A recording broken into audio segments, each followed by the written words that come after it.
Vinde, Espírito Santo, e enchei os corações dos vossos fiéis. Acendei neles o fogo do vosso amor, e tudo será criado, e renovareis a face da terra. Oremos. Ó Deus, que instruíste os corações dos vossos fiéis com a luz do Espírito Santo, fazei que apreciemos retamente todas as coisas segundo o mesmo Espírito, e gozemos sempre da sua consolação. Por Cristo Senhor nosso. Amém.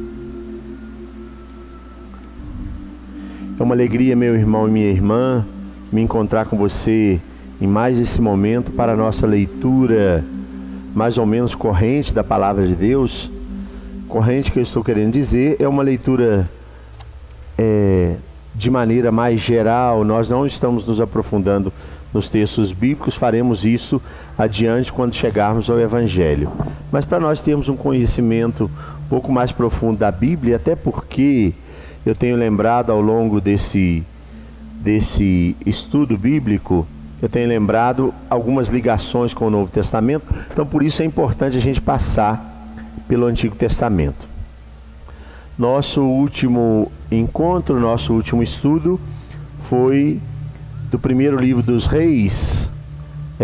Terminamos o segundo livro de Samuel, entramos no primeiro livro dos Reis e fomos até o capítulo 18, quando eu dizia que no capítulo 18 começa o que nós chamamos de ciclo de Elias. E aí eu quis me firmar naquele momento lá para continuar hoje, porque o ciclo de Elias é importante. Elias é um profeta considerável, considerado dentro do judaísmo e dentro também da experiência de fé cristã. Como eu tinha dito no primeiro vídeo anterior, o primeiro livro dos Reis vai descrevendo o reinado de cada um dos líderes de Israel, tendo como referência sempre a sua maneira de viver a fé, de se comportar diante da religião ou até de gerir a religião.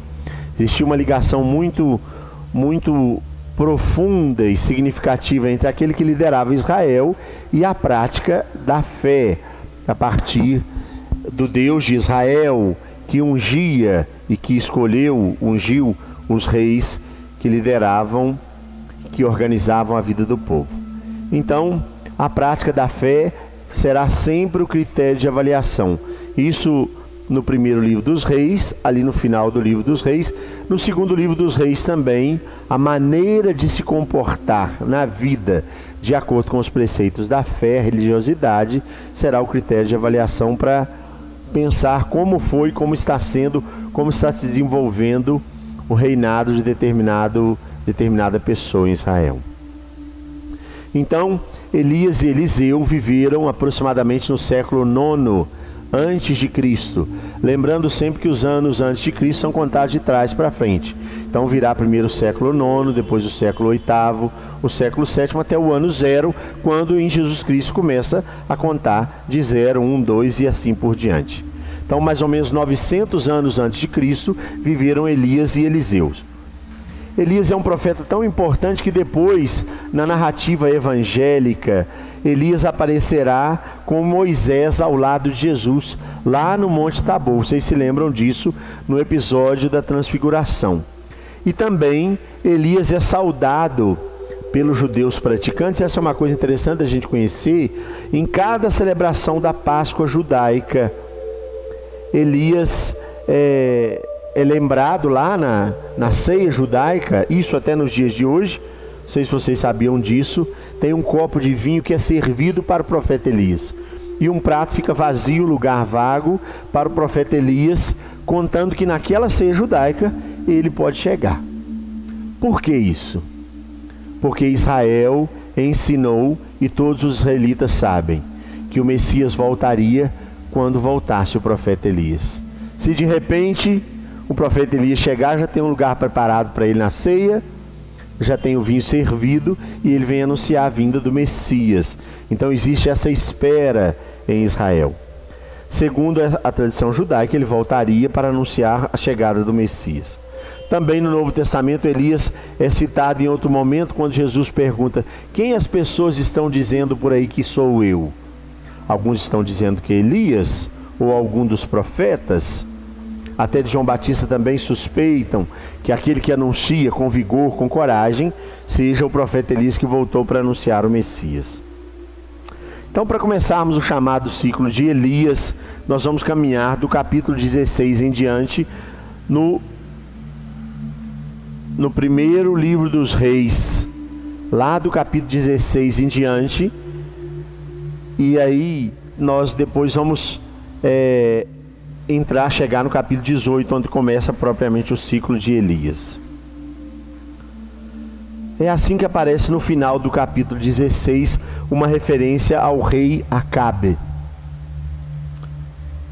que, segundo a citação de 1 Reis 16:30, Acabe foi o rei que fez o que o Senhor reprova mais do que os seus predecessores. De fato, o desenrolar da história do reinado de Acabe será um grande confronto entre o profeta Elias e o rei Acabe, a rainha Jezabel, que é a esposa de Acabe, e o profeta Elias. Nós vamos conhecer um pouquinho o desenrolar dessa história. Então, no capítulo 16, está referido em 1 Reis 16:30, Acabe foi o rei que fez o que o Senhor reprova mais do que os seus predecessores. Acabe casou-se com Jezabel, filha de um rei fenício. Então, se diz que ela era sidonita, ela era de Sidônia. É uma outra maneira de fazer referência aos fenícios.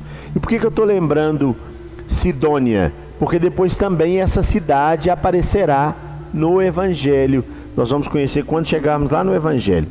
Então ela era filha de um rei fenício e construiu altares a Baal, que era um deus pagão. Acabe mandou construir alguns altares. Ele começou a trair a fé no seu reinado. Lembra que eu disse que os reis começam a ser avaliados em Israel a partir da sua prática de fé, da maneira como vivem a religiosidade? E aí o capítulo 17 começa com a chegada de Elias, que foi enviado por Deus à casa de Acabe para dar um puxão de orelha nele. Elias é um profeta do Altíssimo e vem exatamente com esse objetivo. Então, quando Elias começa a fugir das ameaças do rei Acabe, aliás, Elias diz para Acabe que dali por diante, por causa das suas traições, por causa da sua adoração pagã e da construção dos altares ao deus Baal, não choveria em Israel, não choveria naquela terra até que ele dissesse que deveria chover. Então o rei Acabe, enfurecido, começa a perseguir Elias, e Elias começa uma grande peregrinação e chega a Sarepta. Essa é uma história que vale a pena a gente conhecer, lá no capítulo 17.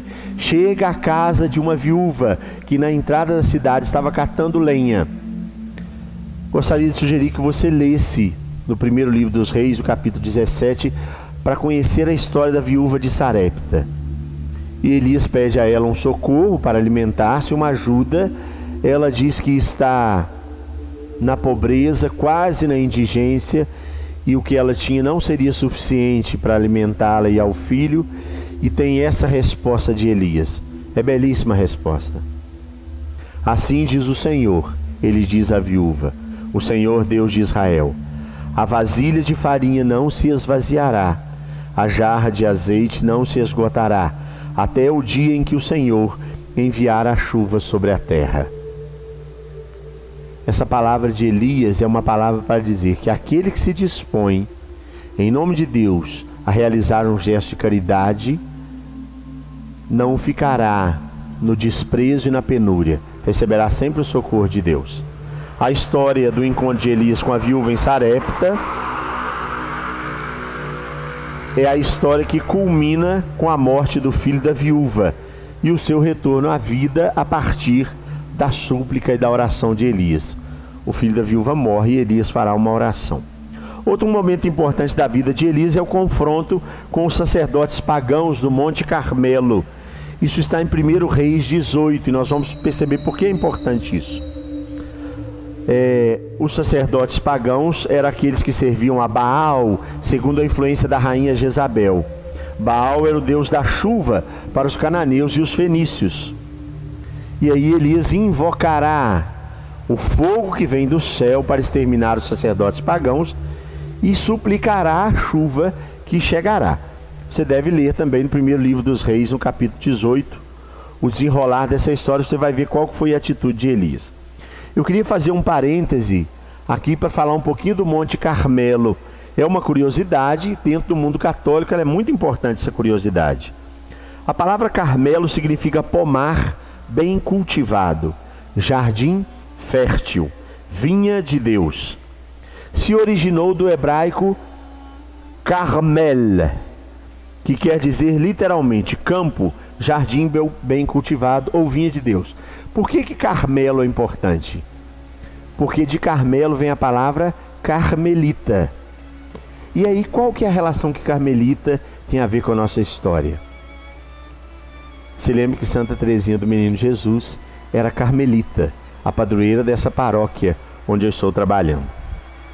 Então Elias é representado naquele encontro no Monte Carmelo pelo fogo, é sustentado, aliás, pelo fogo que desce do céu e o som da chuva forte que está chegando.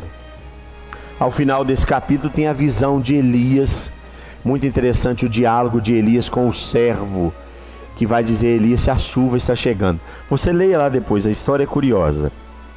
Nossa Senhora do Monte Carmelo, ou Nossa Senhora do Carmo, é o título dado a Maria, mãe de Jesus, padroeira da ordem carmelita. Por quê? Porque os primeiros carmelitas eram eremitas que viviam no Monte Carmelo, na Terra Santa, entre o final do século XII e meados do século XIII depois de Cristo. Então, por isso que a ordem se chamou carmelita, porque os primeiros monges viviam no Monte Carmelo, lá pertinho de Jerusalém. E aí tem também a história do escapulário. Nós sabemos o que é o escapulário, um sinal religioso no mundo católico, e os carmelitas e as carmelitas também usam o escapulário. O escapulário do Carmo surgiu no século XII, segundo a tradição católica. Em 1251, São Simão Stock recebeu das mãos de Maria Santíssima o escapulário.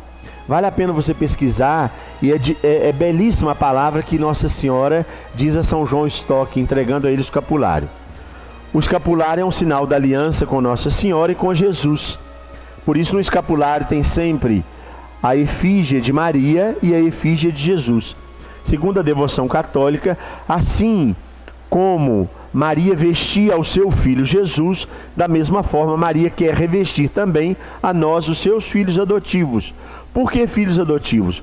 Porque toda a humanidade simbolizada em João Evangelista recebeu Maria como mãe, lá no Calvário, enquanto os soldados sorteavam a túnica de Jesus, a veste de Jesus, de alto, que era tecida de alto a baixo sem costura. O escapulário é para simbolizar essa veste também. No momento do sorteio daquela veste, Jesus dá a João Maria como mãe. Entregando a João, entrega a todos os seus seguidores depois. O escapulário na ordem carmelita é uma veste que tem uma parte anterior e uma parte posterior, uma veste que se coloca pela cabeça. É uma faixa larga de pano que cai na frente e atrás do hábito. E aí, na tradição católica, o escapulário é simbolizado com aquele cordãozinho que tem a efígie de Jesus e Maria. Então, para a gente conhecer um pouco mais da relação do Monte Carmelo, onde o profeta Elias exterminou os sacerdotes pagãos, e os eremitas, no século XII, viveram e fundaram a ordem carmelita. Santa Teresinha do Menino Jesus, então, foi carmelita, e a sua imagem usa um escapulário. Voltando ao primeiro livro dos Reis, no capítulo 19, Elias então deverá atravessar o deserto em direção ao Horebe. O Monte Horebe é o outro nome do Monte Sinai. Ele está desanimado e com medo de ser assassinado pela rainha Jezabel, que está perseguindo por causa da morte dos sacerdotes pagãos. Ela é a esposa de Acabe. É bonito esse texto também. Você deve ler no capítulo 19 de 1 Reis, quando Elias está caído lá, desanimado. Inclusive, na sua oração, ele diz para Deus: para mim acabou tudo. Eu não aguento mais, não quero ir adiante, eu prefiro a morte. Está sofrendo de uma profunda depressão e ele se adormenta. O texto bíblico diz que um anjo foi enviado do céu, ele acorda Elias, mostra um pão que ele trouxe do céu, está ali do lado, e diz para Elias: levanta, come. Por quê? Porque o caminho é muito superior às tuas forças. o caminho está adiante. Levantando-se e comendo daquele pão, Elias foi sustentado para atravessar o deserto por 40 dias. E aliás é de 40 que vem a palavra quarentena. Come desse pão do céu, que ele será o teu sustento para fazer essa travessia. Por isso o momento de comunhão com a Eucaristia, com a palavra de Deus é muito importante. A gente comunga espiritualmente, comunga pelos ouvidos a palavra que nos é anunciada, mas também quando oferecemos a Eucaristia nas nossas igrejas. No capítulo 21 do primeiro livro dos Reis, vamos conhecer a história da vinha de Nabote. Eu gostaria de sugerir que você lesse no capítulo 21 a história da vinha de Nabote.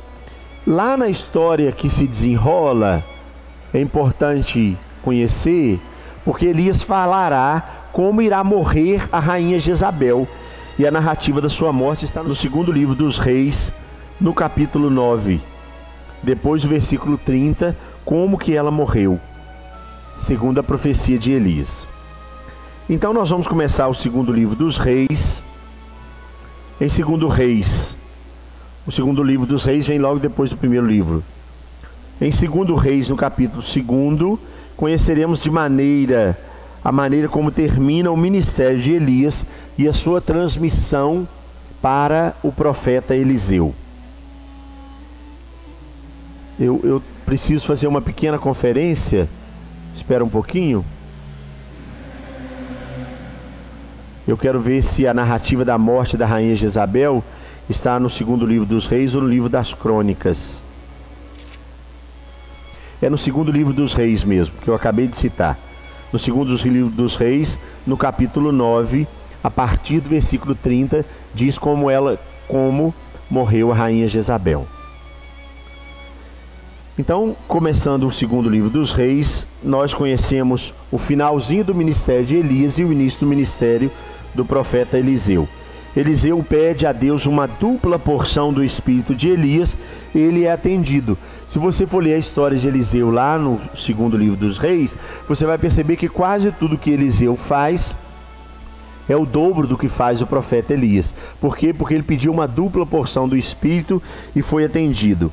A história da transmissão do ministério para Eliseu através da doação do manto de Elias, a história de como Elias termina ali.